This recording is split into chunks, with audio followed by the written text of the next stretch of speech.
একটা বিল্ডিং করতে চান, ফ্যাক্টরি করতে চান এবং করতে চান, পারমিশন ফায়ারের কাছ থেকে নিতে হবে। এই জায়গায় যে ফ্যাক্টরিটা করেছে এটা ডেফিনেটলি উনিও আমার সাথে এগ্রি করবে, এটা রেসিডেন্সিয়ালকে বিল্ডিংকে কনভার্টেড করছে। আপনি দেখছেন 4 তলার উপরে টিন শেড দিয়েছে, এটা সম্পূর্ণ হারাম। এটা আবার কেসি লোকরা আগে রেখেছে, তাহলে টিন শেডের উপর ফ্যাক্টরি করতে সবার চোখের সামনে সবাই লাইসেন্স দিছে। ডোন্ট ইউ থিঙ্ক সবাইকে জবাবদিহিতার ভিতরে আনা উচিত না?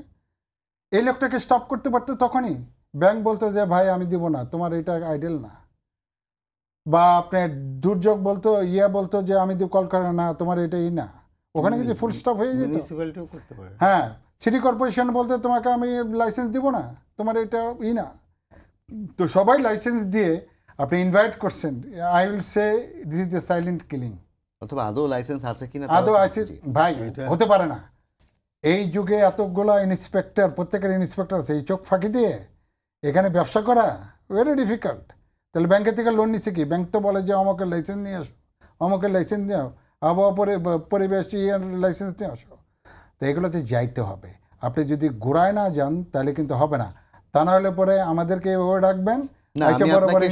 সেই প্রশ্নটাই করেছি, 25 বছরে গোড়ায় যাওয়ার কথা বলেছেন, এই গোড়াটা হবে না। জিনিস হলো ভাই, আজকের এই বড় বড় ব্যবসায়ীকে সব রাজনৈতিক দলের নেতারা। আপনি মিডল ক্লাস ফ্যামিলি কিন্তু 100 পালন করতেছে। এই রাজনীতির নেতারা তারা কিছুই না।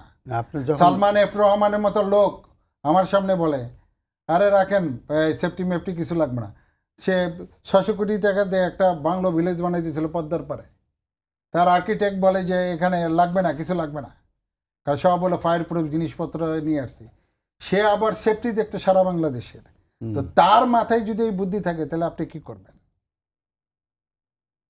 রাজনৈতিক সদিচ্ছা ছাড়া কোনোদিন হবে না। রাজনীতির বিদ্রোহ বললো come what may, today is the full stop. আমরা সেফটি ফার্স্টই করব।